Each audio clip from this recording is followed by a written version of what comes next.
you're wondering why you're hearing my voice and not the beautiful voice of our fearless leader, Zach, it is because he had other things come up. Janet is not here for the second week in a row.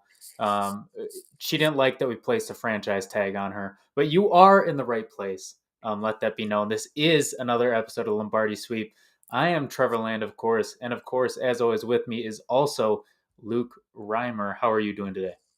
All good, man. As much as I want to talk Packers, I also don't want to talk Packers. So, That's a pretty fair assessment that I feel like a lot of people would agree with you on. hmm But you know what? For the fans and to show Janet that the show can go on without her, I feel like we owe the service to do it. So let's just jump into it. And right off the bat, I mean, what else are we going to start on? The Davante Adams trade, what already pretty much feels like a week ago, if not a month ago, happened since our last show last Wednesday. The Packers obviously put the tag on Davante Adams and subsequently traded him to Las Vegas Raiders for the first round pick this year and another second round pick this year, which are number 22 and number 53. As part of that deal, Davante signed a 5-year, $140 million deal with the Las Vegas Raiders. His cap hits are 8 million, 30, 21, and then the last 2 years, both 40 million cap hits. Obviously, last year he'll be 36 at that time of the contract. So, Luke, give me your initial thoughts, your initial shock value of this trade. Has time made it any better for you? well, I'll say right off the bat that I think you and Zach both know that I'm a big Davante Adams fan. At one point, I was shotgunning beers for every touchdown he scored. I'm unable to do that anymore, so it does upset me a little bit. But in my mind, Davante Adams is probably the best receiver in Packer history, or Don Hudson, whatever. But to trade him in his prime with him and Rodgers having like one of the best chemistries in NFL history. Like if Devontae's 1-on-1, he's getting the ball, he's scoring a touchdown. It's just strange. It almost feels like that's a guy that you keep on the team. You give anything you can to keep on the team. Because I don't think a lot of teams win when they trade away Hall of Famers in their prime. Yeah, and the thing for me too, at first I was like, it's an okay deal, whatever. But as time goes on, and I'm sure a lot of Packer fans on Twitter are feeling a different way already, which is interesting to me. But the Packers have said they're going all in for 2 years now, right? hmm And last year that all in was just bringing everybody back, and say what you will about that, but that's a strategy, I guess. Goot says we're going all in, and he trades Devontae. hmm So clearly we're not going all in. So my question is, you know, you can't have it both ways. You can't have one foot in the door, one foot out. This is a move that seems like a next 10 years move. So I would ask him, are we going all in or not? Because if we're really going all in, why is he gone? And if we're not, why didn't we trade Aaron Rodgers for the haul? Well, Trevor. On top of that, too, going all the way back to the when they lost to San Francisco in the NFC Championship, and drafted Jordan Love after. Have the Packers gotten any better since that game? No, Which is no. which is wild. You're right. That said, wondering if he's going 10 years in the future, but trying to keep something alive here. It's either one way or the other. That's how NFL works. That's how all sports work to build a team to sustain success. You can't play in that middle. Then you end up like the Memphis Grizzlies, their whole franchise existence. Yeah, and obviously hindsight is 2020, but you look back at that draft when we reached heavily on Jordan Love, even traded up for him. T. Higgins, Chase Claypool, and Michael Pittman Jr. Just three names just taken in the second round. That's not including the whole draft. So you got to wonder about that. But one of the things that I really wanted to touch on for this contract, and it's something that's getting misconstrued a lot, and it's really frustrating. Total money and guaranteed money are two different things. And I think people need to understand that. And Zach, hopefully I make you proud by saying this because I know it's a big point of contention for you. When his agents and when everybody says that the Raiders made the same contract, first of all, we've seen this plenty of times. We've seen it with the Brian Flores firing, all this stuff coming out late for crowd control. The other thing is, if the total money might be the same, but if the guaranteed money isn't the same, it doesn't mean a dang thing, right? We can offer Davante Adams $40 million a year, but if there isn't any guaranteed money on it, it doesn't mean anything. So just because some people who have been wrong on pretty much 11 out of 12 things going back to that NFC Championship game are saying that it was the same contract and echoing the same opinion. It's not. We hate to be the one to break it to you here, but if you doubt us, let us just ask you a question in response. When was the last time we were wrong? Luke, you have anything to add to that?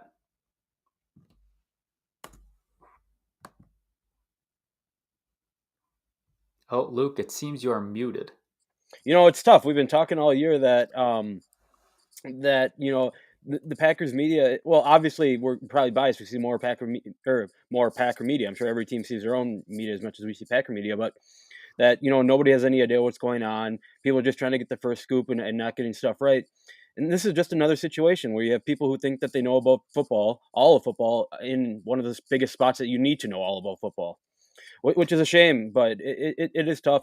I mean, we've even seen guys, Adam Schefter, breaking stuff that wasn't true. Ian Rappaport. It's just wild that all this goes on just to be the first one to get a scoop out there. For sure. And, another message that I want to get out there, don't listen to people who can't even do the basic research needed to spell a name correctly from their own team in a tweet. You know what? I'm not going to name names. You know who it is. Rasul Douglas was spelled incorrectly. Tyreek Hill was spelled incorrectly. I know it's a Packers reporter, but it's a guy named Tyreek Hill. You should be getting that right. And it's just, it's frustrating. Everybody's buying it, from these guys like Tom Silverstein, who just tweeted fake info from a fake account 2 days ago. Mm-hmm. I don't understand why he's still the sources. And the other thing I want to touch on with this trade, and I'm sure you feel the same way, a lot of people are saying, oh, Davante trade got us Jaron Reed, Tunyan, and Rasul, right, who we'll get into later. The cap is easy to manipulate, and we've seen Goot do it. We talked about it with Rodgers' contract last week. We've talked about it with some great contracts he's put out, because that's one of the things he's very good at. If Goot really wanted to make it happen, he could have got Reed, Tunyan, and Rasul, and Davante Adams. It might seem like it's not possible, but it definitely was. Do you agree with that sentiment? Does that also kind of annoy you, that kind of trade talk, what we got for Davante, quote unquote? Yeah, I mean, you hit it on the head there again. You're right. You are right that Gutekunst has done well with contracts and moving money around, getting guys signed. Like the first time we signed Davante Adams was right before the receiver market went up. I think we got Davante like $7 million, and then it jumped up to like 15 or something like that. So yeah, you're right about that. And yeah, like moving all the money. Yeah, I'm sorry. It all made sense to me. I was trying to process in my head as you were talking, and it came to a conclusion at the end there. It seems good, and we will move on. We won't dwell anymore on the Davante talk. I'm sure you're tired of it. I know I'm kind of tired of it already. So we'll move on to a brighter spot. Rasul Douglas is a Packer, signed an extension, 3-year, $21 million, but it really is a 2-year deal. The only guaranteed money appears to be the signing bonus, $5.3 million. There is $4.5 million in possible incentives, but that is laced to a Pro Bowl, playing time, and interceptions, which from all reports seems likely that it won't happen, especially the Pro Bowl. We know how hard it is to get in there. Cap hit this year is $3.3 million. However, in year 3, it does balloon to, I've seen conflicting reports of from 9 to 10.5 million in year 3. So it's pretty much a 2-year deal because of that, because of how much money they could save by releasing him going into that 3rd season. So Luke, with the breakdown of the contract, getting Rasul back, what are your thoughts on this deal? Overpaid, decent deal? What are your thoughts on it? I mean, if you're bringing him back, you're bringing him back at that much money. I'm not going to say he's overpaid, but like we've been talking about all year. I know Zach brought it up at the beginning of the year that they're talking about moving Jair Alexander to the slot, which we have discussed would be absolutely horrible, considering that Jair Alexander can take away half of a field by himself, as opposed to like one little lane in the slot. That's my only worry with it. I think it's a good problem to have that you have 3 kind of startable cornerbacks. Obviously, you're kind of in a tough spot because Rasul Douglas is kind of a vet. He knows how to play. Jair's, not fully a complete veteran, but he's on that path. And then Eric Stokes, who's still kind of a rookie. So how do you mix that time in and out? Like, I'm sure that the guys will figure it out. But I guess what I'm saying, like I said, it's a good problem to have right now. For sure. And, one of the things that we've really harped on more than really any other Packer podcast is special teams and having good special teams players. You would hope, and we certainly as a podcast would hope that the Packers get special teams guys, but in that case that Rasul Douglas has to play special teams, that helps that you have a guy that Yeah. can at least somewhat play it. And on top of that, we saw Jair go down. Eric Stokes, what we have in him is still up in the air. So, I'm not saying we have a bad secondary by any means, but at least for me, I don't know about you, it seems nice to at least have, even if we don't know where he slots, that depth For sure. that, you kind of feel a little more safe with. Right. And that's what we've been talking. I know when we were doing draft stuff last year, I think we were talking about right after the Buccaneers, we're talking about how can the Packers get back here? How can they get over this? And our big thing was depth on the offensive line and depth on the defense line. Depth everywhere is so important to a good team. If you can get, even get Jair Alexander 2 breathers during the game, even if he's not hurt, and it's incredible to have. I know it's kind of tough to work that with money, like how much you're going to pay a backup, but there definitely is advantages to maybe spending a little bit more money on a backup than others would think. Yeah, and on top of that too, I think that 30-year deal that's basically makes it a 2-year deal is huge. Right. If you give yourself an out, it's hard to complain about playing a guy $3.3 million for sure. Yeah. Trevor, just when I brought that up, that came in my head, maybe it's paying a lot for a backup. What do you think the max amount would pay for a backup quarterback if you could have anyone in the league? A backup corner? Quarter. So someone behind Quarterback. Yep. Ooh, that's a good question. I'm of the mindset that if somebody hasn't been hurt for a while, you just kind of get the feeling they're going to get hurt again. Yeah. I hate to say it, but Rodgers has been healthy for a long time. He's getting older, so at this point, personally, I'd say a cap hit. Honestly, I'd say a minimum. Because if you're truly That's all fair. in Yeah. and you don't have Aaron Rodgers, you're screwed anyways, right? So you Right. might as well tank. So Yeah. now that I'm kind of thinking about it out loud, what's the point of having a good guy? A That makes middle tier sense. draft pick? Yeah, that makes sense. Yeah. Sorry, just to go off that. Would you be Yeah, comfortable if, let's say, Jordan Love doesn't happen or he's not going to play this year? Would you be comfortable with Kurt Benkert as a backup quarterback? I would. Yeah. Look, and people can look back at training camp. Zach was definitely the first one to talk about it. I jumped on the bandwagon. I think with you and Janet, I think Kurt Benkert is the second best quarterback on this team. Mm-hmm. He was throwing some dimes in training camp with a lot less, a lot less around him than Love, in my opinion. So I would love him, He also and for hit, the memes, right? you're right. He also hit the net from 50 yards at family night or whatever. Hey, Jordan Love doesn't do that. All right, No. maybe if we gave the net an opposing team's jersey from the Right. Mountain West Conference, it's possible. Right. But The other guy throwing a Fresno State uni. just not a Davante one. Right. But kind of on the offensive topic, Robert Tunyan is back. Tight end. Obviously, a lot of questions were coming up about him. Torn ACL. How would he come back? What would that look like? What would the market look like? We don't have the. It doesn't look like the full breakdown is out yet. However, it appears to be a 1-year deal with a void year attached to that. $3.7 million cap hit with $1.75 million in incentives.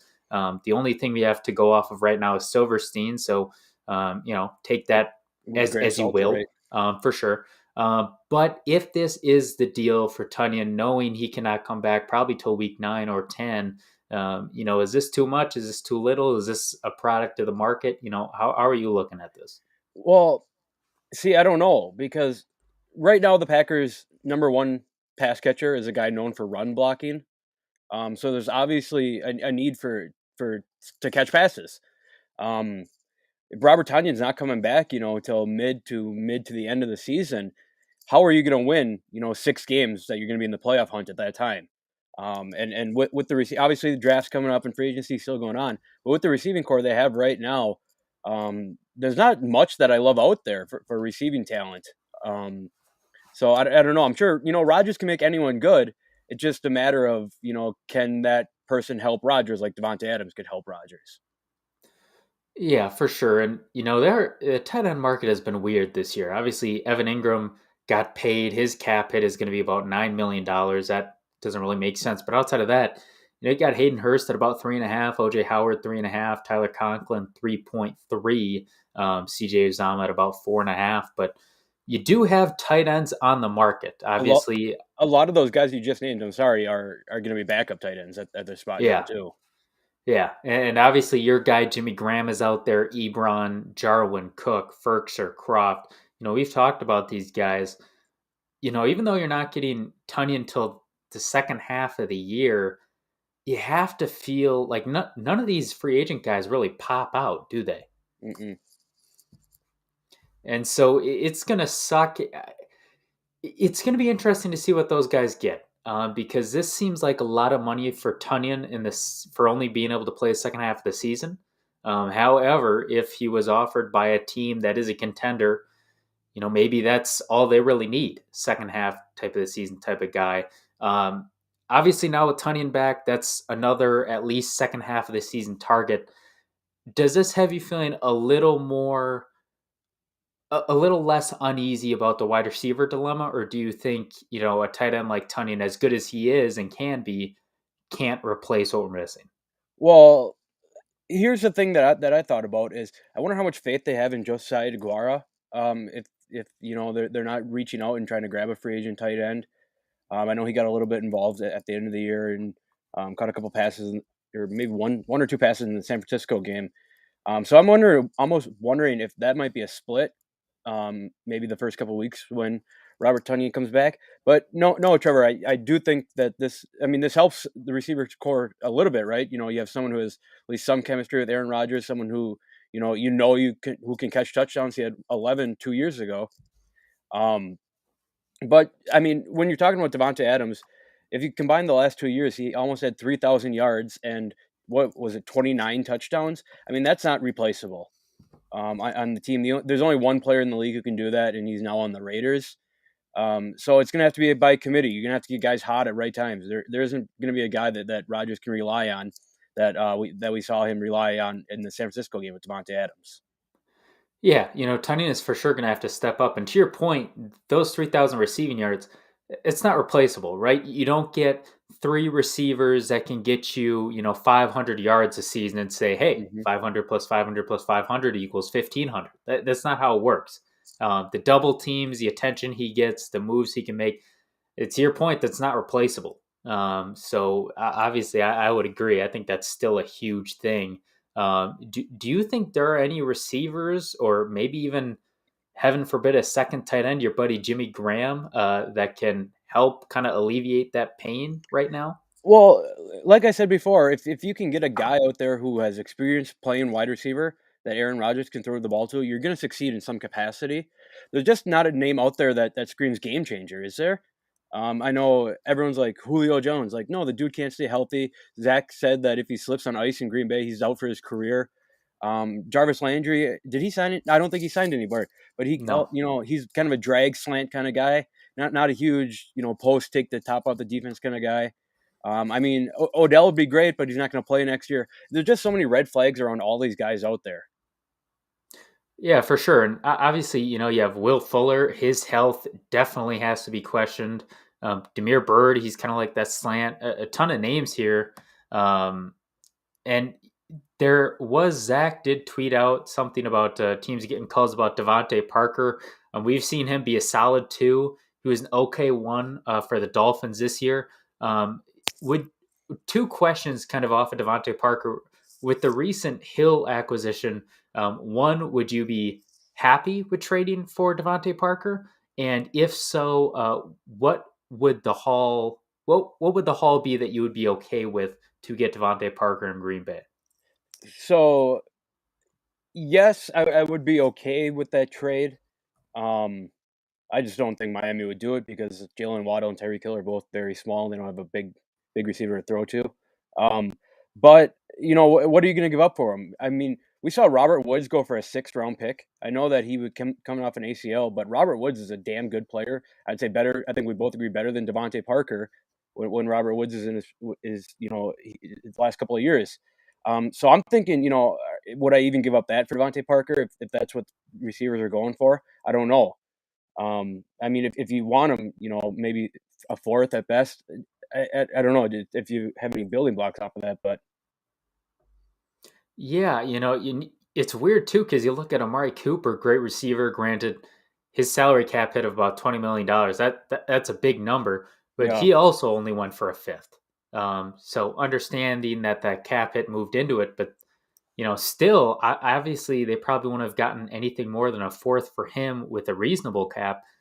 I'd have to agree with you. I don't know, seeing the market that's been set, what's good for Parker more in a 6th and a 7th. And to your point, even with his injuries, as a 6'3" guy, they're probably going to keep him with those small guys.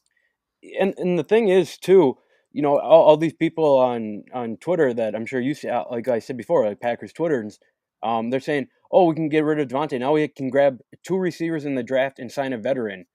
Rodgers is 30. I think he's 38 in December. He's not playing in the NFL too much longer. I don't know that you need a rookie receiver to develop with him right now, because I think with Rodgers it takes 2 or 3 years to build that connection before Rodgers really trusts you, like we saw with Davante Adams or Jordy Nelson. So I don't know. I mean, obviously a rookie receiver would help, but I don't know how much it helps to win a Super Bowl. I don't know how much it helps, for the next 2 years. In the long run, maybe if Jordan Love takes over for Rodgers, but otherwise, I don't see much use other than maybe a big play every here and there out of a fast rookie receiver. Yeah, and like everything, names get thrown out. People fall in love with players. We saw it with Amari Rodgers, even though people didn't really look at his stats. They just looked at black slot receiver and said he's the next Randall Cobb. Didn't look that he was slow, short, and I won't get into that. But people are loving Chris Olave right now. I think he's good. But to your point, how is Davante coming out of college, right? Hmm. There was a large fandom that said he should have been cut. And to your point, Rodgers has 3 years left. Guys that can get the playbook down, are good, fast, can check all those boxes. In the last how many years, it's really been Justin Jefferson and Jamar Chase making a splash right out the gate. And that's with Jamar Chase having Joe Burrow. So to your point, I mean, this isn't going to hit the ground running no matter who you get at wide receiver. So that's definitely a scary thing. Yeah, and everyone, the Packer fans has these weird mindsets that let's contend and rebuild at the same exact time, and that's what all these optimistic fans are. And like, okay, this brings us all the full circle to the beginning of the podcast. One foot in or the other. You have to pick one in order to successfully complete what you want to do, right? Yeah, and the other thing is we're the goddamn Green Bay Packers. Like I, we've had a Super Bowl window open longer than I have been alive, longer than a lot of people, a lot of new Packer fans on Twitter have been alive. And so we're the Packers. We're not the Lions. Like yeah, you should Trevor, not be looking 10 years. I refuse to believe that this is a losing franchise.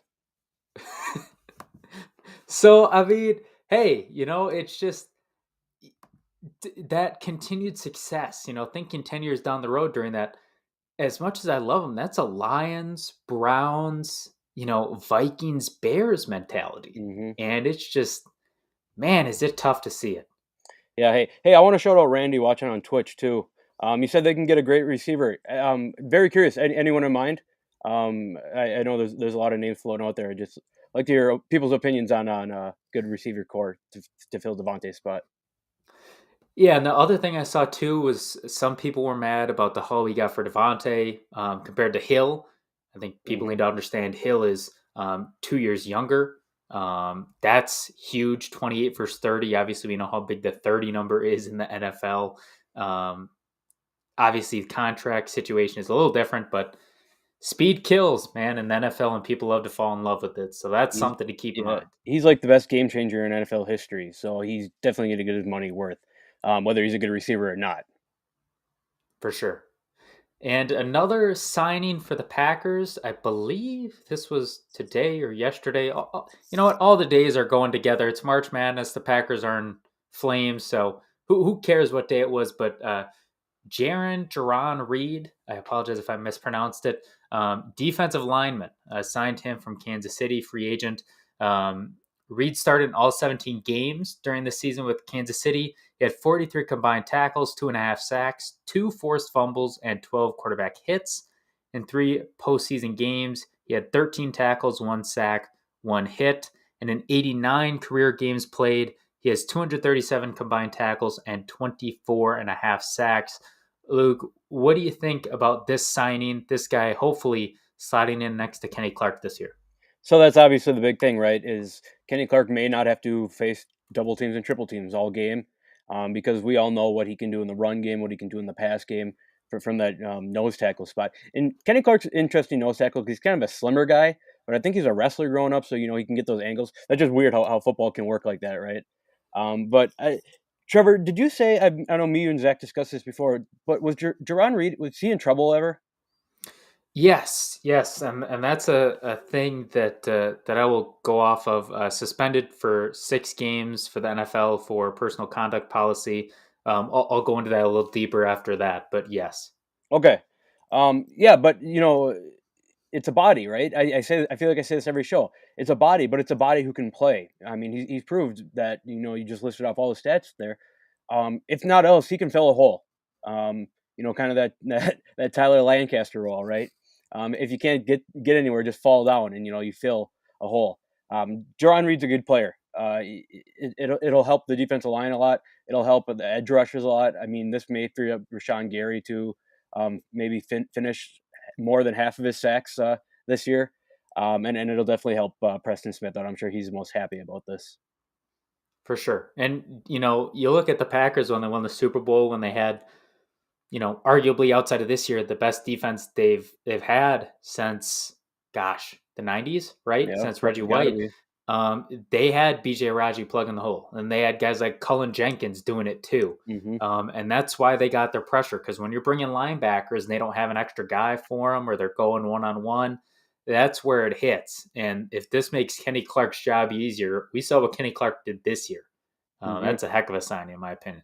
Yep. But going into his legal troubles, I saw a lot of people um, talking about it that didn't know what they were talking about. I have a criminal justice background, so I feel like out of anybody in Packers Twitter, I'm probably the most inclined to be able to talk about this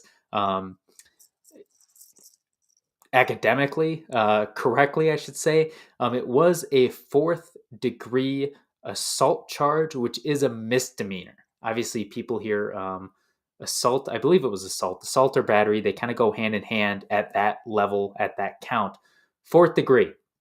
So he was detained by police. No charges were filed. No trial was brought up. But the NFL did suspend him for 6 games, and a lot of stink was brought up about this. I'm not saying it is by any means good. With an altercation with a significant other in the house, I'm not saying that at all. But what I am saying is that misdemeanor, no charges were brought, and those are usually brought pretty often. So the fact that it wasn't brought, that would lend me to believe that it's not exactly a continued problem, especially seeing it was how many years ago and we haven't heard anything from him since. Right. So to anybody freaking out about it, this is not a Kareem Hunt situation. This is not a Ray Rice situation. This is very clearly, and again, I don't want this taken out of context, but this does seem to have been a he said, she said fact. Not that we're taking any sides in this, but understand that moving forward, that this is not a Ray Rice, Kareem Hunt character we are bringing into the locker room. And I think I told you guys, good monologue, by the way. That was good. Thank you. Um, Green Bay is not a place you're going to get in trouble. Trust me, I've been in every single inch of this city at night and times I shouldn't be. There's not a lot that goes on, other than Latroy Guion, who got busted for $200,000 in cash, 3 handguns, and 10 pounds of weed in his car. Um, you know, this is a good place. It's a good place for him. It seems like he wants to play hard nosed football. That's what you're going to get in Green Bay. I know it kind of feels like that the Lambeau Field in the cold whole home field advantage is not really a home field advantage anymore.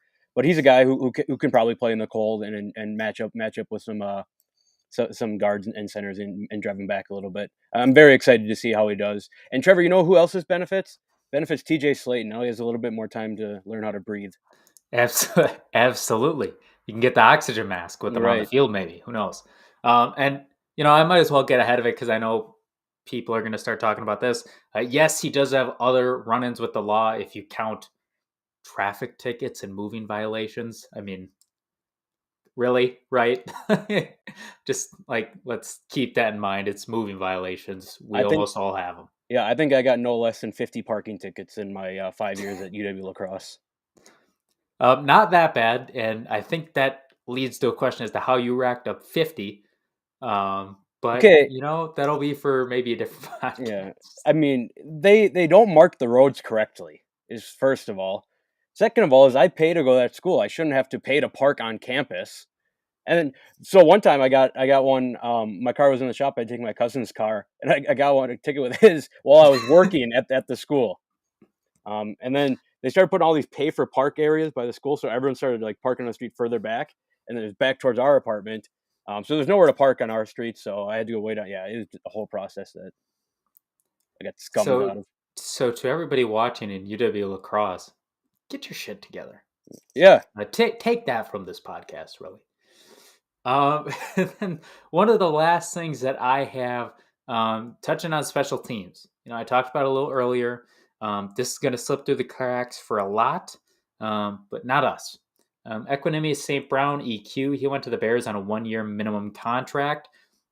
We talked about investing in the special teams, and we broke down film multiple times.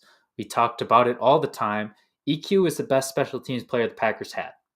And that is not saying a lot, but him going to the Bears for a minimum still says that even for a minimum, the Packers cannot bring them back. Again, we've heard it from Goot, and we're seeing it now real time. There is no investing in special teams. And now down our best special teams player. We'll see how that plays out. I know we signed Bisaccia, but as we've said before, his best special teams units have been middle of the pack. So it don't be surprised if you get the same results, especially early in the season from the Green Bay Packers. Did you think this was as important as me, or a little less, or well, not yeah. too much yet? I mean, yeah, it's definitely important. I think I said on one of the other shows when we had discussed Bisaccia is I think we get through about 4 weeks before fans decide to start saying that fire Bisaccia. Um, there's no investment in the special teams. When you're cutting long snappers in the middle of the year, then immediately seeing your field goal unit go to shit. It proves that there's no idea, no faith in special teams, no interest in it. I'll repeat what we've been saying for 2 years now that we've been saying this. The best teams win with special teams. The Patriots, great. Baltimore's always had great special teams. They've always been there. The Rams have had great special teams lately. And winning Super Bowls, getting to Super Bowls. I don't want to say that special teams caused us to lose, to not make the Super Bowl last year, but I won't say that it helped at all. Especially to see your season end on a special teams disaster after bitching about it all year. Absolutely. And, they didn't look great against the 49ers, and the 49ers lost to the Rams, but different matchups mean different games. Mm-hmm. Packers survived against the 49ers. I'm not saying they do win, but what I am saying is coming to Lambeau, we did, in fact, see what happened with the Rams middle of the season. Wasn't even close. And then the Rams went on to win the Super Bowl. Not saying the Packers win the Super Bowl, but definitely saying there is something to look into there. Peter Hewitt said, thought for a second this was your other show. That is Sundays, so we will talk about Bucks next time. Shout out Buckshots. I can understand you're confusing. Shout out Buckshots. Check Yeah. us out there. Randy3336 again. Special teams are a huge part of the team, and I'm glad you agree. In postseason, in the off season, a lot of people are talking about defense, offensive moves for good reason. Boy, is this special teams falling down like that EQ thing. It's like they just placed it right in the middle of all this news that nobody would pay attention. Same script, hopefully not the same ending, same story. Yeah, Trevor, before we end the show here, I just wanted to bring this up too, with everyone talking about, oh, now we can spend draft picks on receivers, right? We don't have a right tackle right now. If you're going to draft a right tackle, then you have Myers starting at center, second year, who's coming off an injury. Royce Newman, who may be the worst football player in the NFL, and a rookie right tackle. That's very concerning for the right side of the line with a 38-year-old Aaron Rodgers this year. So some money is going to have to be spent to get someone good there. Otherwise, that's another reason that you can ask why they re-signed Rodgers. Absolutely. And again, you look at the draft, even if we don't sign anybody and we say, hey, those first two first round picks got to be elite talent wide receivers, Mm-hmm. even if you hit on those wide receivers, you're now talking second round pick. There have certainly been guys who Packers have gotten in the fourth and the fifth that have worked, but offensive linemen this past year that were drafted would not lead me to have, and I'm sure not you, to have confidence in offensive linemen taken late in the draft. I know they have Elton Jenkins, they have guys, but a lot of them are getting help from the Bakhtiaris on the line that are helping them out, the Elton Jenkins, stuff like that. Well, the thing is, everyone says that the Packers are so great at drafting linemen late, right? They've also missed on a lot of linemen early. Throwing it back to Jason Spriggs, Derek Sherrod. um, Derek I always Sherrod. love to throw his name in the ring. Right. There have been misses. So I don't know if the Packers are bad at evaluating who's. Maybe they just have a whole board of who's good, you know, and they don't really specify. They don't know some of them. They just I don't know. But for whatever reason, the Packers don't draft linemen well in the early rounds of the NFL draft. And then if they do decide, hey, we need an offensive line, are you really gonna waste? Or I shouldn't say waste, but are you really gonna hinge your success on second round talent wide receivers? Right. The Raiders don't exactly have early picks in the first or second round, Hmm. so it's not like it's a difference of 10 picks. We're talking 20, 30 picks. So And then um, if you want to trade up, it's likely that both those picks are going to be involved, right? You're only going to get one pick in the first round. and last year that turned into Amari Rodgers, and Hmm. we saw how that worked. You kind of touched on trading up. Obviously, we'll talk a little bit more about that in our draft special in 2 weeks. We'll kind of go over that in a little bit at the end here. But right now, as it stands right now, what do you think the Packers' draft strategy will be or should be? So Trevor, you know how much I love Sam Howell, so I'm desperately trying not to say Sam Howell right now. But no, they have to address right tackle first and foremost, right? You can't throw the ball if you're under pressure the whole game. Look at Kyler Murray. But that has to be addressed. I don't know if they're doing that through the draft or through free agency yet or whatever. But if a pick needs to be used to get a right tackle that you're happy about, then do it. Um, and then the other need has to be receiver, right? Or a pass catcher, however you make that work. Um, that would be my strategy for the first two rounds. Maybe even the first two picks, you grab two linemen and then second round receiver just to try to do. I don't know. I don't know. It's their Packers are in a really weird spot right now where 2 years ago we did not need these two positions and we weren't even thinking about not having Davante Adams and Brian Bulaga. Yeah, and I think it'll be important to see any moves the Packers make in free agency. If you sign a right tackle or a wide receiver, even if they're not a great name, it does lessen the burden. Then you're talking out of those first two picks or first three picks, maybe you only need one offensive lineman instead of two, or one receiver instead of two. Trevor, would you be more comfortable with a rookie right tackle and a veteran receiver, or a veteran right tackle and a rookie receiver? Veteran right tackle for sure. Yeah. I think you know what you get more. Rookie wide receivers, we've seen guys slip through the cracks like no other business. I mean, there's probably some guy that is not even on the draft board that'll come in as an undrafted free agent. We kind of saw it with Juwan Winfrey. He balled out in training camp. Hmm. Who knows who that'll be this year? Maybe another Dan Arnold. He could probably Right. play receiver. Right. Yeah. I mean, like I said, they're in a very weird spot that you don't really think about when you have a pretty great offense. The greatest talented quarterback of all time, one of the best receivers in the last 25 years. The only thing that sucks is the Packers have been in contending since 2010, and I don't know that they've gotten any better since that NFC Championship loss to Seattle. Yeah, and that is something that we'll have to see as it continues to play out. We will not have a show next week. Obviously, kind of a lull here unless something huge comes in. Randy says it truly was the last dance, and you are 100% right. Hmm. What we have now is the weird Scottie Pippen early Bulls Hmm. Luol Deng era. So brace yourselves. But as I said, we will not have a show next week unless something big happens. I can't imagine that happens with the Packers.